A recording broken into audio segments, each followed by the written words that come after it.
I, Nilima Salvi, working as Assistant Professor in Department of Pharmaceutics, Smriti College of Pharmaceutical Education, Indore. In previous videos, we discussed about the compression and processing problems of tablets. So today we are going to continue with the compression problems. In previous video, we have discussed 6 main points which are processing problem for the tablet compression. So next we are going with the double impression.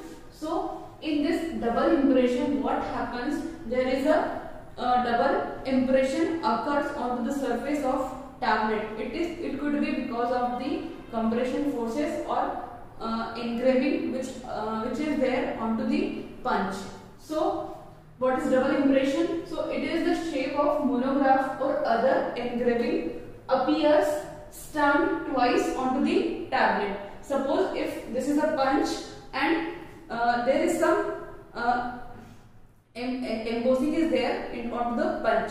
So whenever the punch goes into the die or compressed tablet, then this punch will double impress onto the same tablet. So the double impression appears onto the same tablet. So which are the causes for this double impression? So first of all, it could be due to the free rotation of either upper punch or lower punch. It means if there is free rotation of the upper or lower punch, so double impression could be done. And during the ejection of tablet, this could be happened. So for this purpose, we can control the rotation speed of the upper and lower punch. Then during the compression, the tablet get imprint of the punch. So during ejection time or during the imprint of the tablet, the free rotation of this upper and lower punch should be minimized. So we have to control the free rotation of the punch. So and after that we also can use the tempered punches or tempering punches. So by this the embossing or the imprinting onto the tablet could not be there. So this was all about the double impression. Next thing is that weight variation. So next problem, processing problem, that is weight variation. It is a major process for control measure of the tablet. It means in process quality control, we use this weight variation as a control measure to control the weight parameter for the tablet. What is weight variation? In this, the tablets are or their tablet doesn't have uniform weight. Suppose if we are saying we are preparing tablet of 500 mg. So for or up to the 500 mg weight, the variation could be limited, that is 10%. It means the tablet must be into the weight limit of 490 to 510 mg for its API. So this was API's weight limit into the tablet. So in this tab, if the weight is not uniform for the tablet, so it could be because of the granules which are not uniform in size. Suppose the granules which we are using to compress the tablet, if they are not of uniform size, then the tablet weight variation could be occur into the finished product, or you can say the finished product or finished tablets would have difference in their weight. Why this is so? Because every time the change into the weight of fill in each die, it means in each die every time the amount which is filling through the hopper or granules which we are filling into the die cavity would be different every time. So every time if this content which is we are filling into the die is different, then obviously the weight of finished product again would be different. So this is all about the weight variation. For this purpose we can use the granule of uniform size. It should not be too much large or too much fine particle. must be present into the granule. So we should use uniform sized granule for the compression of tablets. Then poor flow of granules. Suppose if the flow pattern of granule from the hopper is poor, so again the delivery of the content into the die cavity would be altered every time because of the flow pattern. Sometimes the flow could be facilitated, sometimes it could be obstructed by some parameter. So flow of granule again would cause the weight variation into the tablet. So we can improve the flow pattern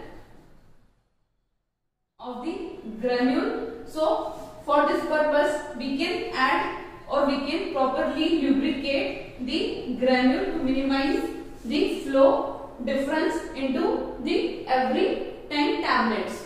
After that, this was weight variation. The next is hardness variation. So obviously if the weight of the tablet would change, the hardness of the tablet again would be changed. So how the hardness would affect through the weight variation? First of all, suppose if the hardness of the tablet is much more as compared to the required, then obviously if hardness is more, then disintegration time of the tablet would be more, and this will lead to increased dissolution time, and absorption of the tablet into the body again would be increased, or absorption rate would be increased. So the hardness of the tablet must be optimum as the tablet property. Then hardness variation, it is another control or process control measure for the tablet. Maintaining the weight of tablet is key to control the hardness. It means suppose if we will maintain the weight of tablet, we can control the hardness of the tablet also. Then if the tablet is heavier, then it tends to be more harder as compared to the lighter one. Then hardness also depends on to the space in between the upper and lower punch. The space which is there into upper and lower punch, so that space again would affect the hardness of the tablet. At the time of compression, the gap between the compression roll should be maintained. So this was all about the hardness variation.